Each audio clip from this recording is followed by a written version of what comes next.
Welcome back to the Tony Narrative Show. I'm Tony, and thank you for joining me today. So what is the best all-purpose on-camera shotgun microphone to use? It's a great question. There are so many different microphones out there in the market today, from budget-friendly to high-quality studio microphones. And the question is, what do you choose? How do you know which one's best for you and which one's going to give you best all-around results, right? So the microphone that I like, that I just recently purchased, is the Rode VideoMic NTG. It is absolutely amazing for all-purpose functionality. Whether you want to use that on camera, want to use that on your mobile phone, or even a point and shoot. And then you also have the ability to use it for podcasting too, just as well. It's going to give you that NTG broadcast quality sound that you're used to if you've used those microphones in the past. Also, if you've used the Rode VideoMic Pro Plus, there's gonna be a lot of features that NTG has that you're already accommodated to. So the learning curve is gonna be quite simplistic for a lot of you who've already used these different microphones before in the past. But real quick, if you haven't subscribed already, take a moment to hit that red subscribe button and ding that bell to be notified every time I post a video, because you're not gonna wanna miss anything. Let's roll that trailer.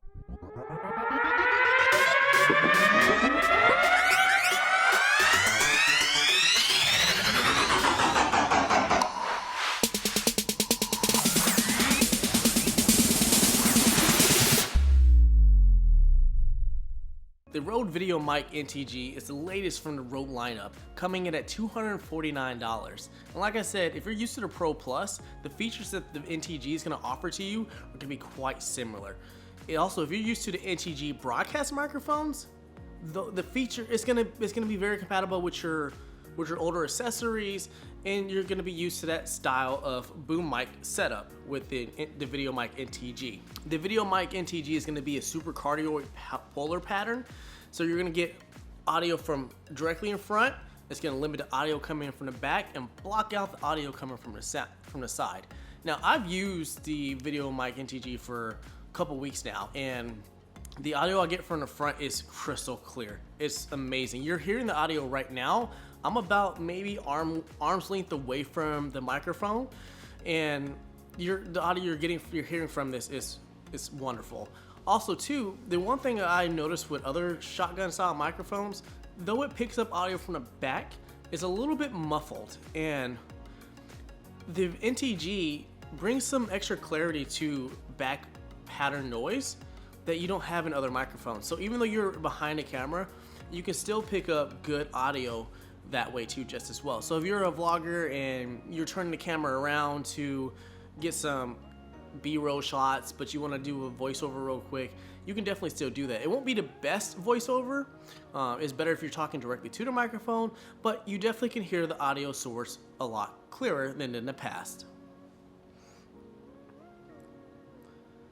Just like the Pro Plus, you're getting a 3.5 auto sensing auxiliary cable in the box. And what that means, if you don't know, is that every time you plug the microphone into a camera and you turn the camera on, the microphone will automatically turn itself on, which is absolutely amazing. So if you're used to standard shotgun mics, the little compact ones where you just plug and play, the VideoMic NTG is going to give you that same sensibility where when you plug it in, turn the camera on, the microphone is going to turn itself on.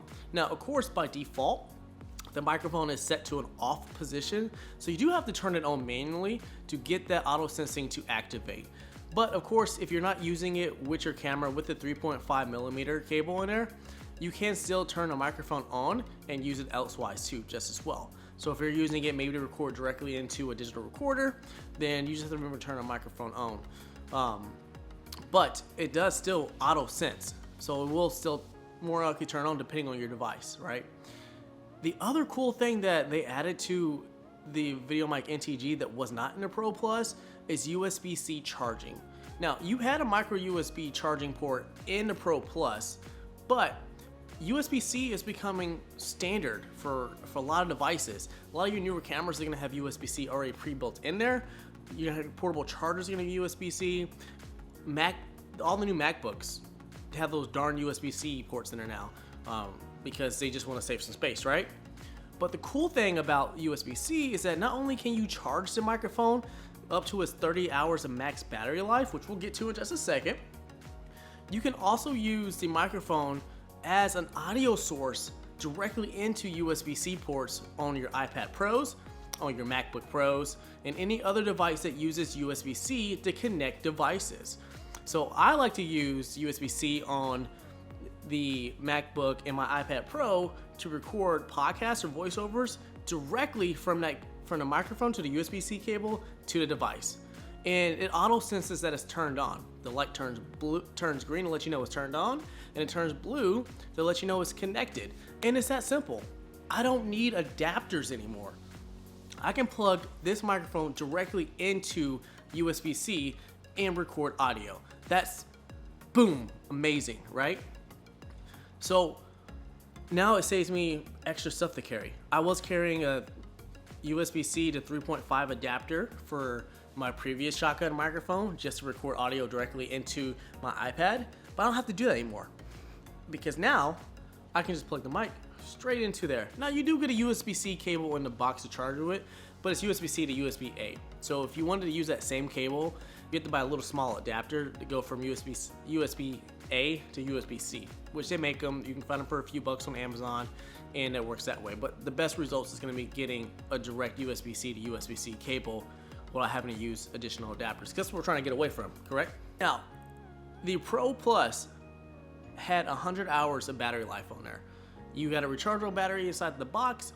If the battery died while you're on a job, you could just pop in 2 AA batteries and keep going until you're able to charge that rechargeable battery later. Now, the VideoMic NTG has a built-in battery that you have to recharge to get your 30 hours. Not too big of a deal, right? It has auto sensing, so it's going to turn off whenever you turn the camera off and save some battery life. It's not going to standby like the DED mic does. It just turns itself off. So you're conserving battery there. But I find that 30 hours is still a lot, you know, unless you're on a job, you know, recording 10 plus hours a day where you might get close to that within like 2 to 3 days. But for the most part, 30 hours is ample enough time for myself. I don't ever find myself, you know, going out in the field and say, oh, darn, I don't have enough battery left on my mic. Also, I charge my mic the same time I charge my battery. So if I go through 3-5 batteries, I'm probably gonna charge my mic at the same exact time too. So that hasn't been too much of an issue for me. But just do know that if you're used to the Pro Plus and 100 hours of battery life and not having to ever remember to charge the batteries, then the NTG is gonna cause you some issues. But it's a simple fix, just charge it. It's USB-C. And not only that, but it charges pretty quick. So it's not like you're waiting like days on end for it to charge. It's, you know, you can get back at it within 30 minutes. Would it get 30 minutes to an hour and get, you know, 10 to 15 hours of battery usage out of that, and it should finish the job for you the rest of the day so you get home to fully charge it.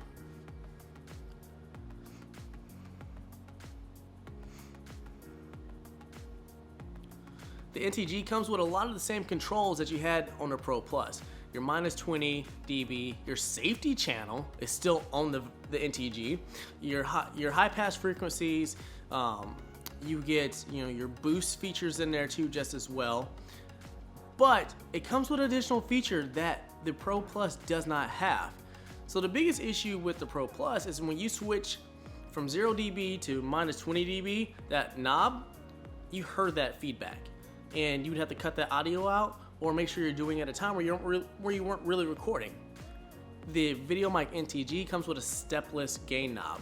So you can easily adjust your gain levels with a turn of a dial that doesn't give any feedback, it's quiet as a whistle, and it's seamless. The one downside to having that knob on the back is that they move the controls from the back side of the camera to on top.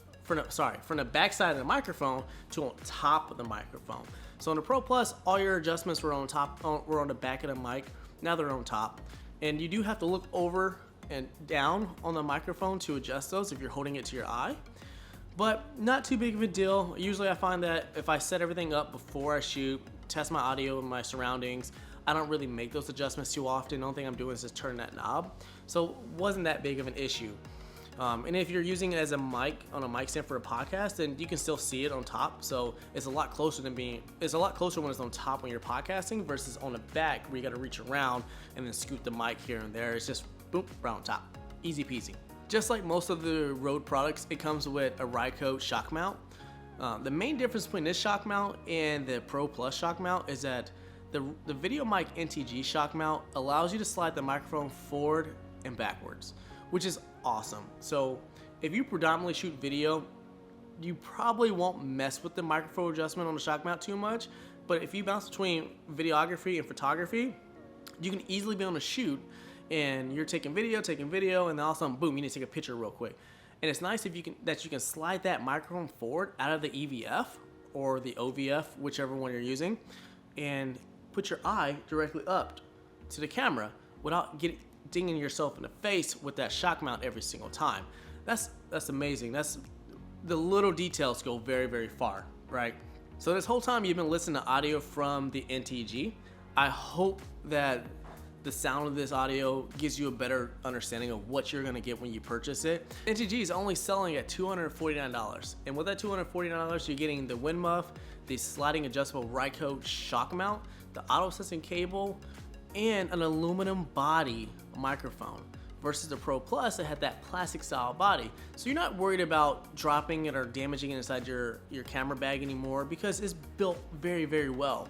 And that is a bonus for only being $249. That's a $50 savings right there off the back.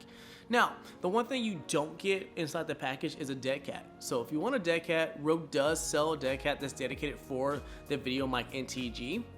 That's about 39 bucks. So the price can, get yourself back up there because you do get that with the Pro Plus. But I don't really find myself needing a dead cat at this moment in time. And if I do, I can just makeshift it with a sock or something and then I'll just order one. But I haven't really been in situations yet where I needed a dead cat. I probably will pick up one soon because you just never know. It could be a hot sunny day and all of a sudden, whew, wind blows in. Also, can you hear my air conditioning? The air conditioning's been, that ambient noise has been going on this whole entire time. Just let me know in the comments if you can hear the AC and see how well this microphone picks up those low frequency noises, because my AC is back there in that back room and it's very loud and I can definitely hear it. But that's it, y'all. I'm Tony. This is Tony Nera Show. I'll see you next time. Peace out.